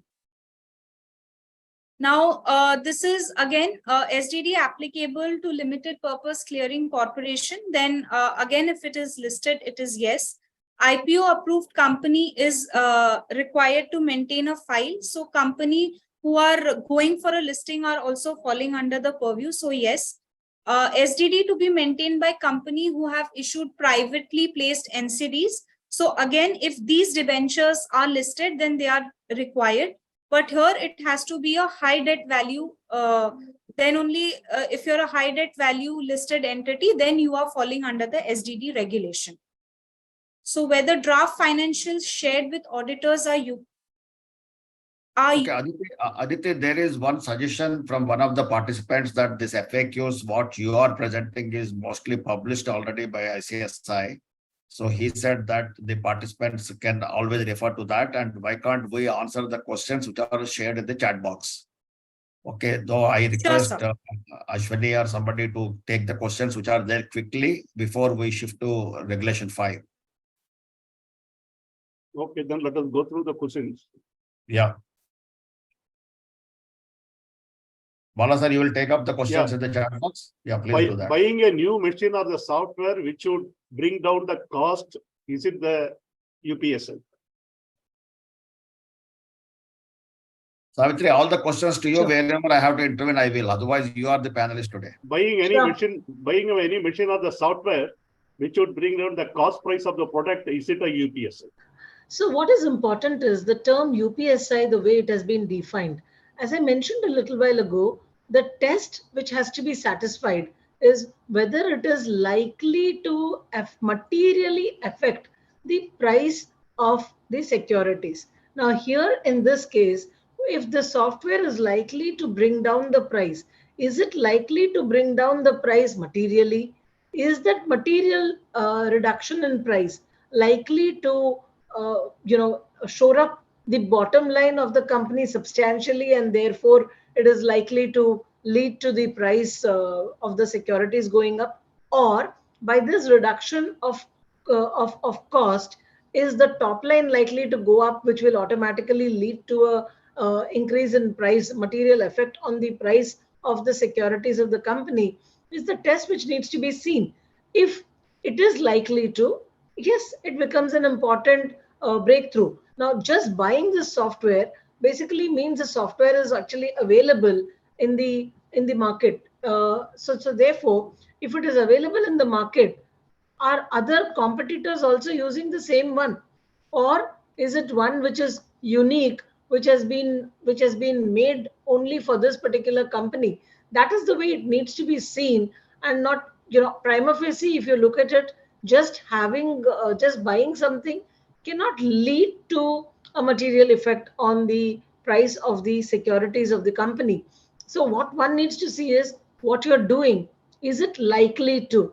If the answer is yes, then yes, it is one which requires an entry in the SDD. If the answer is no, understand as to why the answer is no, and you don't require an entry in the SDD then. Whether any further investment in a subsidiary is a UPSI. So when you're making investment in the subsidiary, of course, if it's a wholly owned subsidiary, it's only a reorganization within the group. Prima facie, it would not be considered to be an UPSI. Now, if you are making investment into a subsidiary which is not a wholly owned subsidiary, what you need to see is what is the benefit from this that you're getting. Like, for example, if you're only funding for losses, it obviously will not be leading to any benefit. I mean, it is not going to have, once again, I'll go back to the basic test. Is it likely to have a material effect on the price of the securities of the listed entity? If the answer is yes, you have to make an entry. Now, also, when you're funding, what is the reason as to why you're funding? it's quite possible that you're funding because the subsidiary is going to do something which is going to be a game changer. Then 100% you need to make an entry in your SDD. But if it is not one along those lines, then it's possibly not going to be having an effect. If the amount that you're investing is not substantial, and it is only for meeting the regular expenses so long as the subsidiary is self-sufficient to meet its own expenses? Probably no. But the mood test is what you need to see is it likely to have a material effect on the price of the securities of the listed entity? So that means the ultimate test will be what is the ultimate effect it is going to take in the marketplace on the securities. That is the test. Yes, So that's what the anything definition you of put it, UPSI is. Yeah. Ultimately, one has to analyze with reference to that and come to the conclusion. Correct. Because otherwise you cannot answer simply yes or no. Absolutely. Absolutely. Yeah. And when in doubt, comply. Yeah. Correct. So, you are right. you need to understand as to what can trigger, what is the likely effect, and the parameters that you use will have to be the same. Whether one-time recording the nature of the UPSI and the same pair of the people exposed to UPSI is enough. So actually, because when you're maintaining he is also saying it is impossible. 1 minute. It is impossible to keep snooping into the mail every time. And most important thing, UPSI are not just communicated through the mails. We discuss orally, take a lot of points out using WhatsApp as well. So I would actually give a very colloquial example. Let's assume somebody has been invited to your residence. 10 of them enter the house. You've seen them and they just step out. Okay. Every time they enter the house, you're not going to be going and receiving them once again. The first time around you've received and you've noted that they have come into your house. I would treat the SDD on this particular matter similarly. Companies have different practices. There's nothing wrong with respect to the different practices. But my view is once you've entered once, the person has already become an insider. The question of entering it every time where he gets an incremental information does not require an entry. So the first time you've entered, fine. He's already an insider. The whole purpose of the law is to ensure that insiders are mapped. Post that person has already come into this particular requirement of compliance. You have to just ensure that he is made aware of his responsibility of not sharing it with anyone else because it's on need to know basis, and also to ensure that if at all there is some need to know basis because of which he is shared, he needs to communicate it to the person who's responsible for making the entry. Do you need to make entry every time he gets one more piece of paper? Answer is no, because you may possibly keep revising the first paper on 2-3 occasions or whatever be the number of occasions. You've brought him as an insider. You've told him that's good enough. Nothing further is required with respect to making entries every time. In which case, you'll possibly find the same person being entered 60 times in an SDD, assuming there have been 60 pieces of communication which has happened. But once you've entered, that's good enough. One more question comes is that how much is the information to be entered into when we are making the entry? Because if they see the regulations, they just asked you have to enter the nature of the UPSI. That is only you have to enter. You don't need to enter the volumes of information in the SDD. You have to simply say that what is the purpose of that particular UPSI, the nature of UPSI. That is sufficient. Correct. As brief as possible, according to me. Absolutely. Absolutely. Yeah. What would be the liability of the authorized person by the board of directors other than the prescribed persons divulges the information without the consent of involvement of the board of directors? So the question here is, how did that person in the first place get to know of it? Because when you say need to know basis, anyone who has no duty to know that particular information should not get to know of it in the first place. The question of divulging happens only after you have become a recipient. As a recipient, you're not entitled to receive. That is an unauthorized receipt first. So the question of disclosure comes only thereafter. So please ensure the process is put in place to ensure such persons do not get it in the first place. Although the PIT regulation states it is mandatory to give the database internally, nowadays a cloud server. I think this we discussed, I think, in length we have discussed actually. Would preserving the results for the 8 years suffice, since it has been observed that the part of the SEBI has initiated proceeding under the PAT relation even after several years? So actually, this also has been covered, just in case the question very clearly stated that it is 8 years from the conclusion of the transaction, and in the event there is any inquiry or investigation which is ongoing, you need to maintain it. You need to continue to maintain it. Okay. Then again, the cloud, I think we answered that. It is not unreasonable to hold the board responsible. What data are always prone to cyber attacks, which are not under the domain of the corporate to deal with? I can only clarify doubts, but I cannot comment. See, that only one thing I would like to add for this question is that there is nothing here, I mean, to hack something or something like that, because anything is hackable. That's why, in fact, Savitri has mentioned that you have to maintain the integrity, security, and all other things are concerned. So the way you are maintained, your accounts are there, your secretarial records are there, everything is there in digital form only.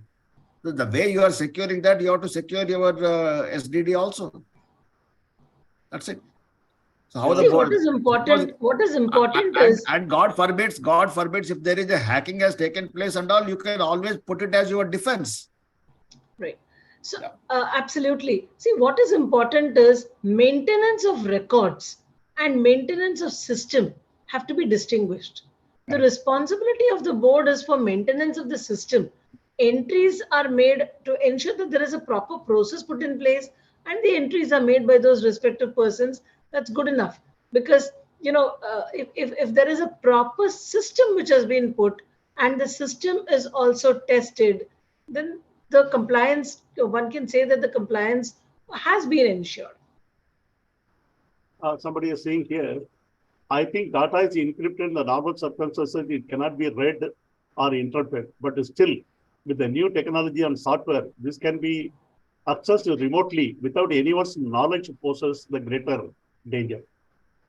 Absolutely, which is exactly the reason the penetration testing that you do on your software has to be of a very, very robust basis. I mean, nowadays you have this gray box testing and black box testing of the applications. Database integrity will have to be checked. The data tables, are they all getting mixed up? All those can be checked. So, which is exactly the way in which you would check and see as to whether there is access which is getting permitted. Because when you talk of access, you're basically talking of the penetrability of the database or the server, which if you are able to put those firewalls which prevent anyone from being able to access, which is exactly the reason you at the cluster level will be stopping any suspicious entry into the database. So these are to be checked very regularly. Yeah, Rajagopalan is also saying, like in shared cloud server, the access is for the particular user and it restricts others have no access to it apart from the level of the control which is available. That is very important. Whatever the control you are put in place, that is very important. Correct.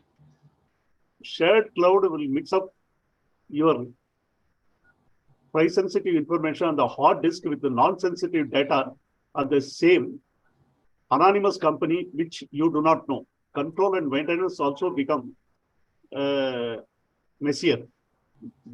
Your agreement with the cloud vendor would also be very loose if it is a shared vendor. It's a comment, I think. Yes. Absolutely. Whether the company listed on the Calcutta Stock Exchange is required to maintain SDD data. Are you complying with LODR? Are you being treated as a listed company today?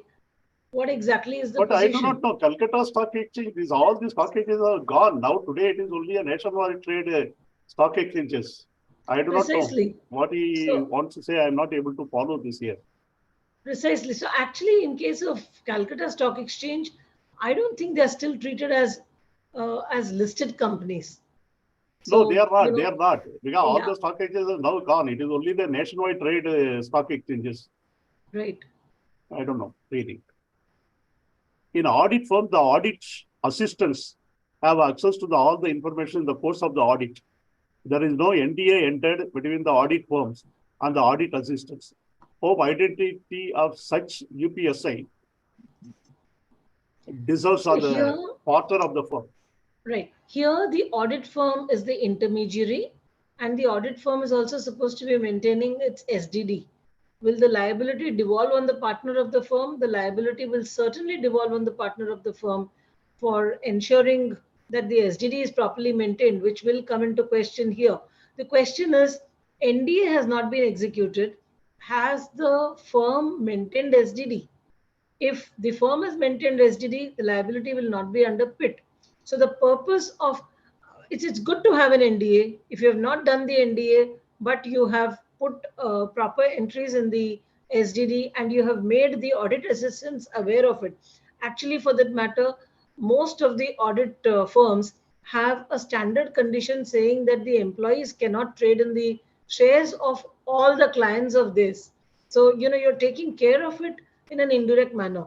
You are ensuring that the effect is addressed rather than the process, rather than the specific activity, which will also take care of it and will take the sting out, in which case there'll be no liability. So point number one, SDD needs to be maintained. Point number two, see the appointment letter. Of course, it is a good to have thing to have an NDA executed with all the employees of the company. Or have a code of conduct, which automatically functions as, the purpose. There are several ways of addressing this. I think let us shift to trading plan, because reasonably you have answered the questions, and if at all anything is there. No, nothing is there. I'm just seeing it. The last one I come almostly.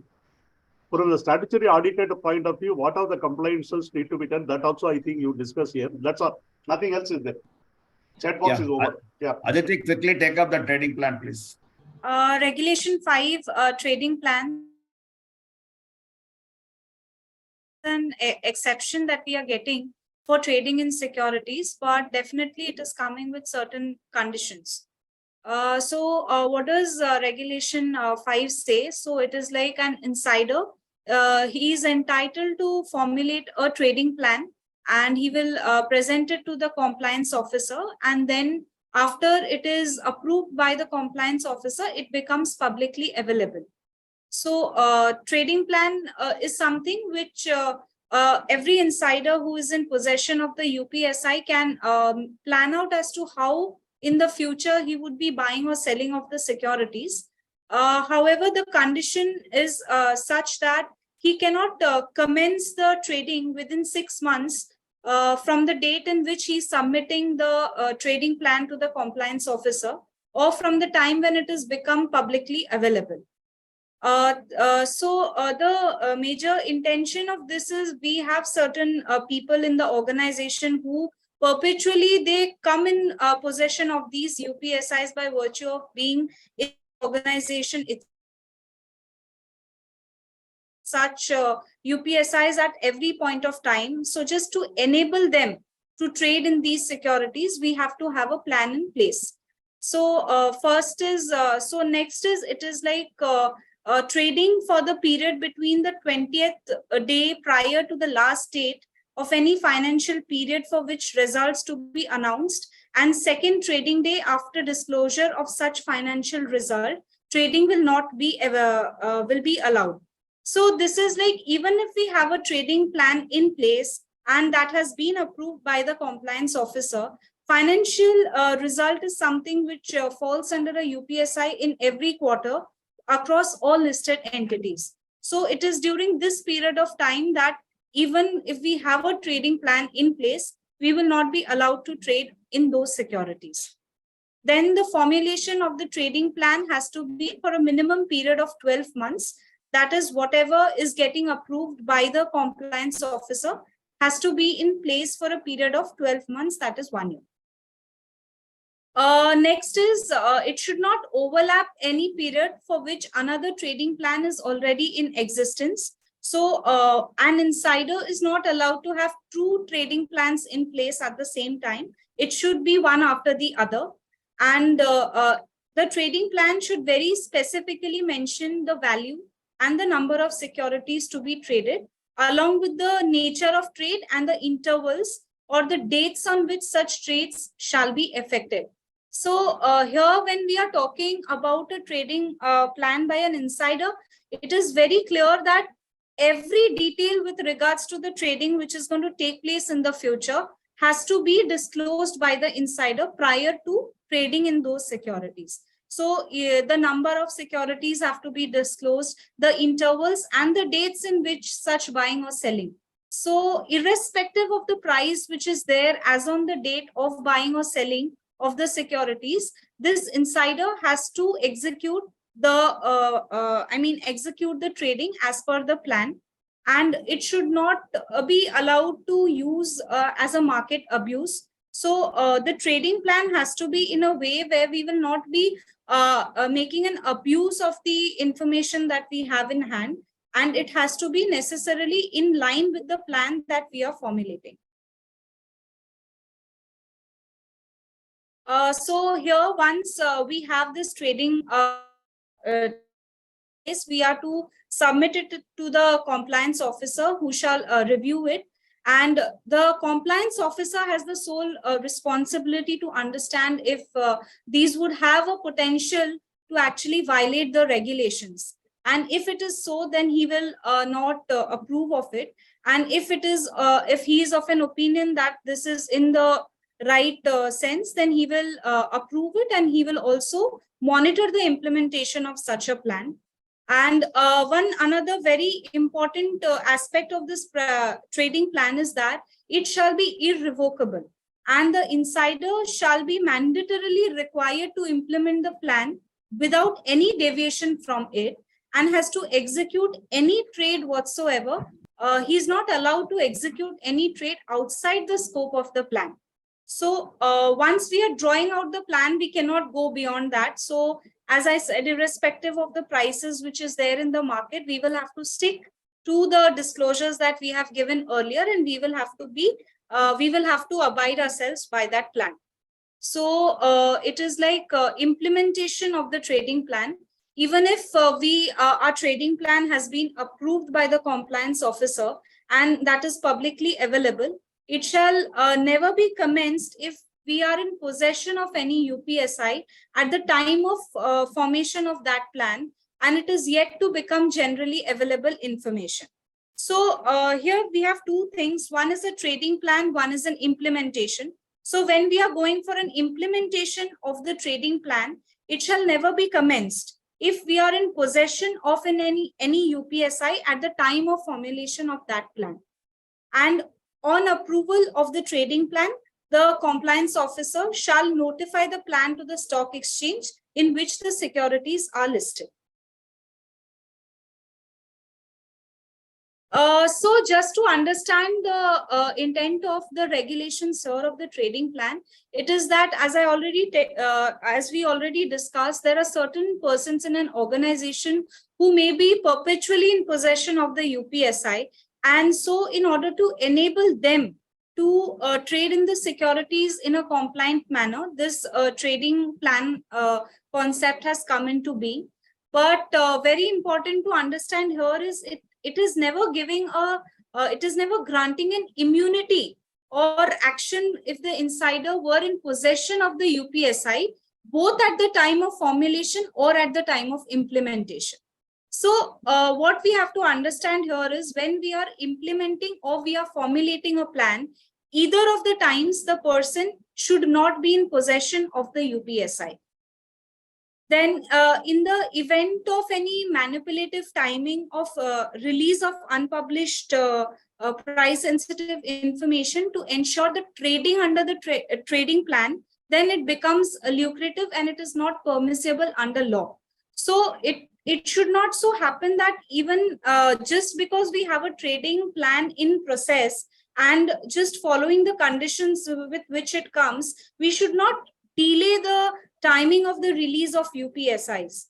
The UPSIs has to be released by the concerned persons as and when required, and the trading plan and the trade implementation of that has to happen accordingly. Then next is this one very important point is the implementation of the trading plan shall not be commenced if any UPSI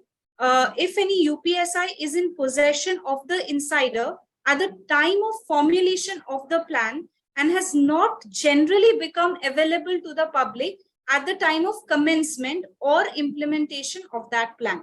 So because we are being given a reasonable time of 6 months before we are formulating that plan and actually executing that trade. So within that 6 months, if within those 6 months that UPSI is still not available to the general public, then at that particular point of time, an insider will not be allowed to trade in the securities, and that will be considered as a violation of the regulation.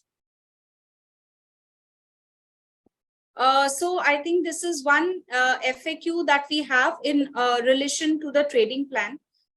So at the time of trading, as per the trading plan, if the DP or the designated person is in possession of an UPSI, which was not existing at the time of formulation or submission of trading plan, would these trades be in violation of the SEBI PIT regulation?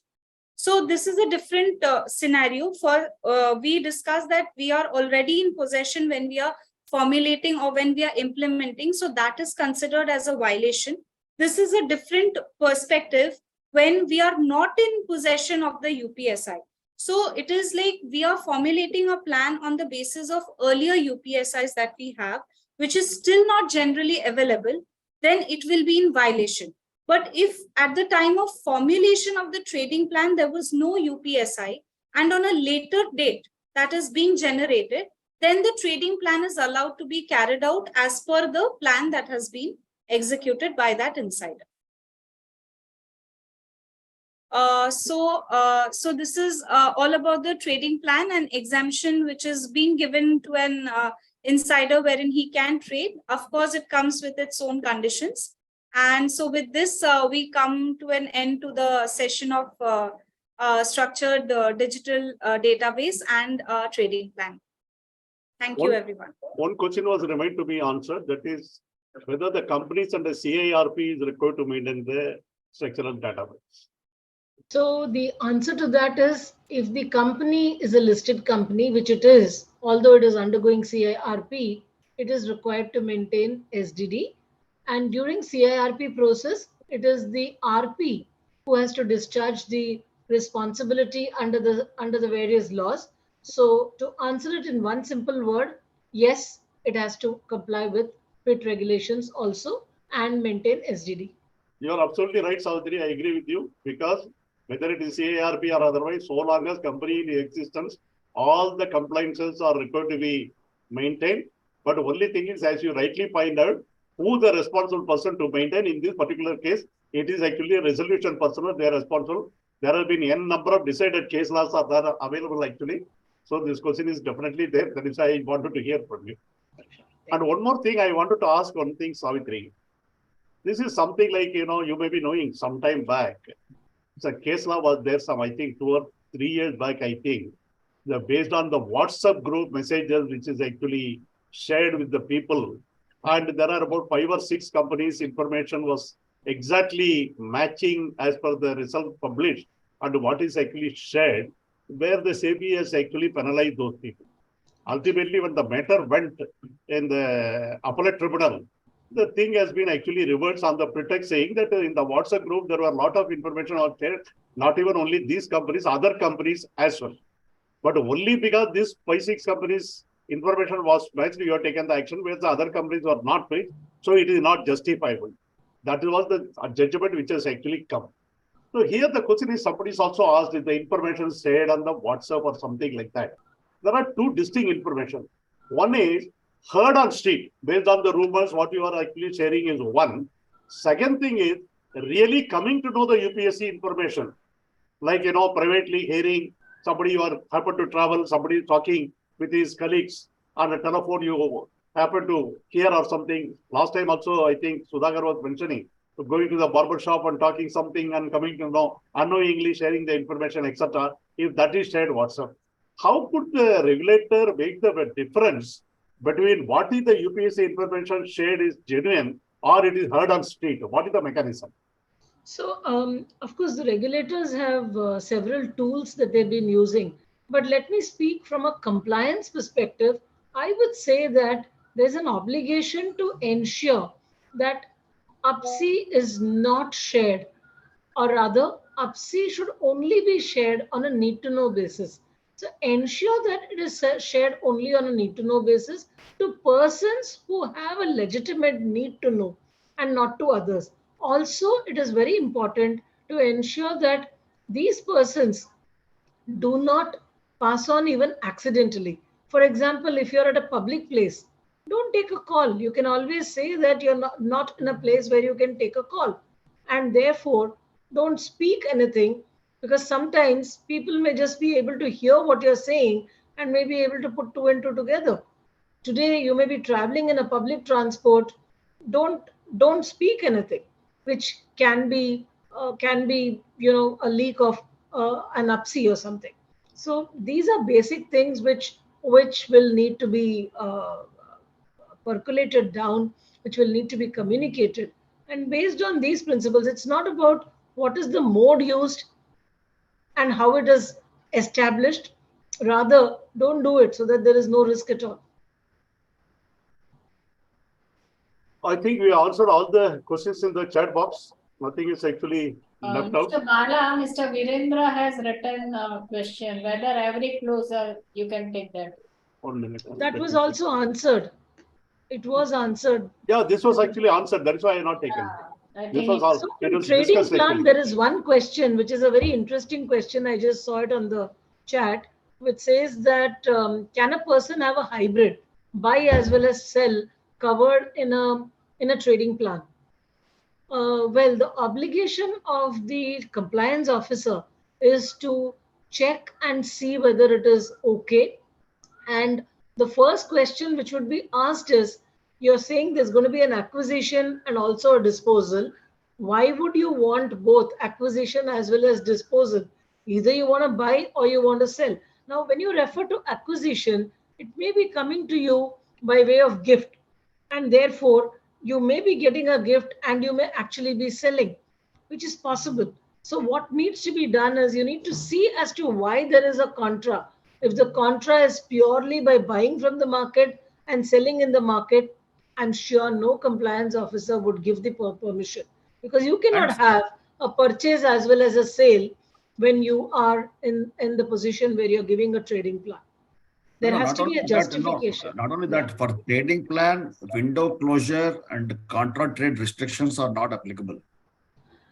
Yes, it is not applicable, but at the same time, you cannot have a buy and sell which is not justified. You cannot be buying from the market and selling into the market again. Because if you've given it in the trading plan at the very beginning itself, and the same has been approved and intimated to the stock exchanges, that means the information is already available in the public domain. That particular person is going to buy, that particular person is going to sell, and he is bound to do that. That's why that the regulator also in his wisdom, they rightly so they did it. That window closure and pre-clearances, contra trade restrictions are not applicable for trading plan. So because actually, everything has been done in the beginning itself. Yeah, I think if the trading plan is actually given in the beginning, I think he has to simply go by the trading plan, which is actually adding. That is the purpose of it. No, but the trading plan needs to be approved by the compliance officer. Correct. We are talking that only. After giving the trading plan, it is duly approved. Yes, and when in the trading plan, there is a purchase from the market and sale into the market. That is one which will raise a question as to why you want to do both. Because, you would be possibly saying that there is a expenditure in form of buying of a house, and therefore you need to sell the shares, and you're going to once again acquire after you get your bonus. That's possible, in which case a compliance officer would look at the reason and would approve. But if there is no specific reason which is given, which satisfies the test for the compliance officer to approve, it will not be approved. But let's assume it is one where you're going to be selling, and at the same time you've been told that you're going to be getting a gift from your spouse, maybe. Okay, in which case you can have a contra which will be clearly exempted, just as Sudhakar mentioned. But what is important is buying and selling from the market is one which will need to be justified to the compliance officer before the compliance officer gives consent. And once it is informed to the stock exchange. Of course, once the trading plan is approved, it becomes the responsibility of the compliance officer to justify it rather than the person concerned, except one small point with respect to UPSI. Also, there is a very clear undertaking which the person says that he and his immediate relatives will not indulge in any transaction. So the restriction is not just on the person, but also on the immediate relatives. And that is taken as one block. And one thing, Savitri, with this discussion has given me one more thing. While approving the trading plan, if the compliance officer comes to know any contra trade, while approving the trading plan, he is also approving the contra trade, and the contra trade, he can approve it for the reasons to be recorded. Correct. So the compliance officer should not forget while approving the trading plan, if he is approving any contra trade, as you rightly has given an example of that, this thing, he has to record that and then he can give his approval. Yeah, that's right. No problem. See, the only risk will be if you're buying from the market and selling into the market. That raised the question actually. Really, what you say, that raised the question. But the question which has been put is, as he rightly said, recording the reasons at the time of approving. If there, yes, then it is okay. Otherwise, we will have to exercise the control. That is right. Correct. I think, Dipti, we can close it. We are almost 1 ton. I think we have answered all the queries. And I must record really, my delightment to the lucid presentation made, and also the extraordinary deliberation which has took place, especially with the presence of Savitri and Sudhakar. I'm really delighted. Many thanks to Savitri. Especially, I'm looking for meeting you on a dinner or lunch, whatever it is, according to your convenience at Bombay, at your place. Sure. Absolutely. My pleasure. Thanks, Savitri. Thanks a lot for your time and sharing your knowledge, experience. Thanks. Always pleasure to have with you. And all the participants is appreciating your sharing the knowledge.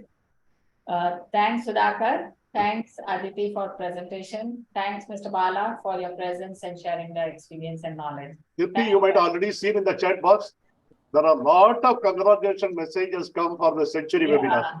A number of people are wishing it, people are appreciating it. All those messages are there. I'm sure that you would have gone through it. Great.